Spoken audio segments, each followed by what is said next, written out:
This is what I would consider a risky video. It's not that the video itself is bad content necessarily, it's that the content is only tangentially related to my typical videos. The risk comes from the fact that the average Crymore video viewer is going to find, perhaps, very little interesting here. This is a video that's not about a game mechanic or a feature. It's not an in-depth look at some genre or studio. Additionally, anyone who finds this video and goes, "Man, this is exactly what I'm looking for," well, we don't produce content like this regularly. This is essentially a one-off video with no ties or attachments. That means that anyone who subscribes for this video will become a dead subscriber watching next to nothing else that we produce. That being said, the reason I made this video is for me. I think this is a subject that is important, and this channel has at least part of my name on it, so I'm standing firm in deciding to make this video knowing that it's possible, and even likely, no one will watch it. So what is this taboo subject exactly? Why am I so concerned that no one will watch it? Well, this is a video about YouTube, specifically because niches are important. This is a video about why gaming videos on YouTube are valuable to the collective intelligence of the community and important to the gaming industry overall. So how's that for a thesis? Also, there's not really a lot of fantastic footage that you can put behind such conversation. There's a reason why commentary creators typically are just playing CSGO, and usually they're surfing in CSGO, spinning around their $400 knives and occasionally popping up a picture like this one. I promise there won't be any surfing because I don't really enjoy it enough to go get a bunch of footage of it, but there's going to be random stuff on the screen. At this point, of course, it doesn't really matter anymore. You saw the title and the thumbnail. You've listened to me in a slow intro where I laid out the reasons why this video isn't good for you, and then you listened to me lay out the subject and even reveal the backstage effects and tell you that the video itself is less important than the audio, something that doesn't usually go over very well on YouTube, the video platform. And you're still watching. I mean, I don't expect many of you to be here, but those of you who are here, well, I feel confident that I can lay this out for you now because you're probably not going to leave if I take too long. I obviously believe in the value and the power of gaming videos. I make them and I spend a lot of time making them. In fact, shortly we'll reach 3 years of making videos on YouTube,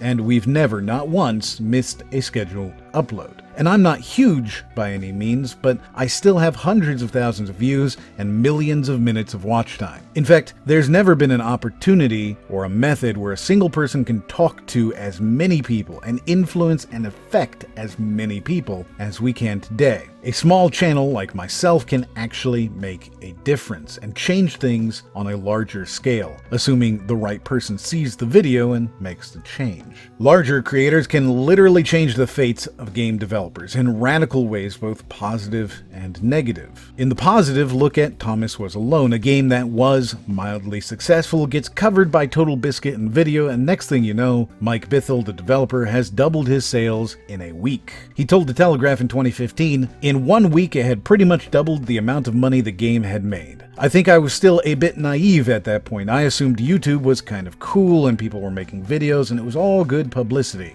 But I still thought it was about the big websites and the magazines, and while those places were still massively important in terms of getting the game seen, it really was one half-hour video on the internet that set the whole thing off. For more examples, you can see PewDiePie's effect on Skate 3 and Best Fiends, the former of which shot back up the UK charts after his video. A 4-year-old game that after PewDiePie made his video went up to number 20 on the sales charts and stayed in the top 40 for almost a year. And there's obviously more. Fortnite, PUBG, The Witcher 3, Minecraft, Undertale, Five Nights at Freddy's. These are all examples of games that likely would not have been as successful without the vibrant and rabid fan bases that surround larger YouTube channels. In certain cases like FNAF, Fortnite, and Minecraft, the popularity imbued into the game by the influencers quickly came full circle. Now, creators play these games because the games are popular enough to make a career out of. It's a chicken and egg situation, and so closely intertwined that it's impossible to clearly say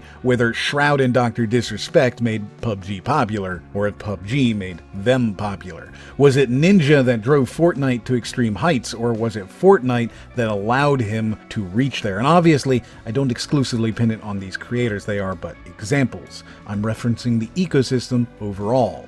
There's a feedback loop between content creator and video game, and it's very difficult to see what causes what, but the shifts are obvious. Not too long ago, the idea of not buying a game at all and watching a content creator stream it on Twitch or upload daily videos on YouTube was something most people just couldn't understand. Why would you ever want to watch someone else play video games when you could just play them yourself? Nowadays, that question doesn't come up so often, and when it does, a lot of people are quick to say things like, why would you ever want to watch someone else play football when you could just play it yourself, and other similar responses, obviously. The concept of a Let's Play or a live stream aren't totally foreign to the average person anymore. Once you've got live streamers on daytime talk shows and showing up at New Year's Eve celebration on TV, it's not really a niche subject anymore. This is, of course, just the top of the pyramid. We all know that YouTube and Twitch make some people very wealthy. We know there are full-time creators, and no one is surprised that there are companies making videos. No one is surprised that kids want to be YouTubers just like they wanted to be movie stars. YouTube is the new television, only it's even more accessible than ever before. Anyone can make a video, and with time, luck, and quality, anyone can be successful. YouTube and Twitch now represent more attention than anything else in the world. The Game Awards, which we talked about in a video last month, saw more viewers than the Oscars.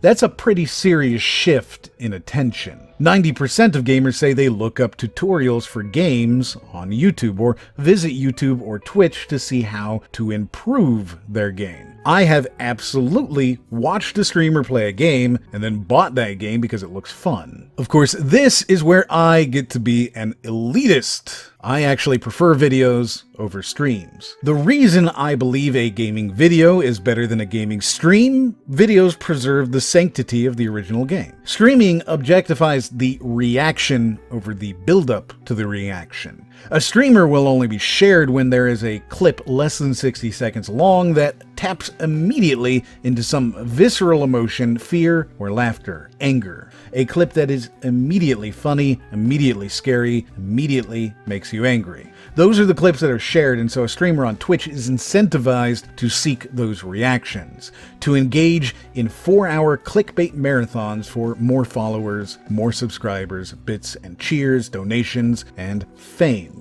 Obviously, on YouTube, there's a lot of that too, but it's controlled. The video is edited and presented in a specific way. There's control and intent. When something is shocking or scary or makes you angry, it's presented that way on purpose. It's carefully crafted to lead you to certain mental decisions, no different than any other propaganda, only it's self-propaganda. You feel how the video wants you to feel, according to the timing of the video. It allows for build-up and suspense, something a live stream just can't do and isn't intended to do. Because of this, we've seen the Let's Play die out on YouTube and move to Twitch. Live streams are for reactions, and videos are for longer-form, intensive discussions. This, of course, is literally why I have a platform for videos like this one. It's provided different outlets for different experiments and different purposes. Competitive esports, Twitch for live. YouTube for highlights, exactly like football or soccer. Collaborative events, Twitch. Twitch Plays Pokemon was an incredible experiment that changed how collaborative gaming is done.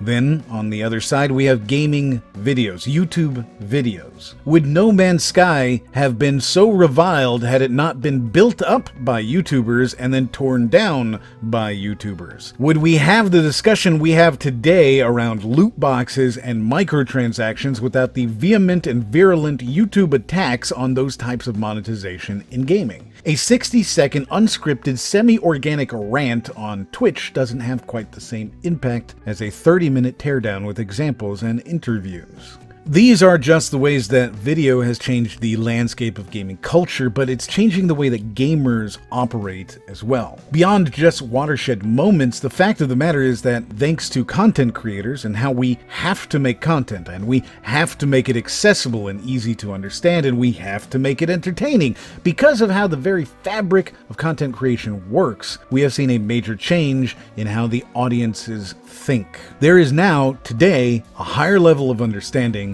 amongst the players, a higher gaming IQ on average, entirely thanks to the explosion of information and accessibility in our collective obsession. By making these popular videos and making so many of them for so long, creators have helped normalize video games. games. By making money doing it, we've socially normalized video games. It is acceptable to be a professional gamer, something most of us never thought was possible even a few short years ago. Gamers now know when they are being taken advantage of. Microtransactions and loot boxes are more transparently understood by the gamer, even as they are more cleverly hidden by the developer. Bad development practices, horrible marketing tricks, and obvious scam attempts are now laid bare to the average game consumer, clearly trotted out into the light and exposed forever. We know more about gaming, game development, production, technology, and monetization than ever before. When a developer does something shady, it's trotted out into a well-scripted, point-by-point explainer video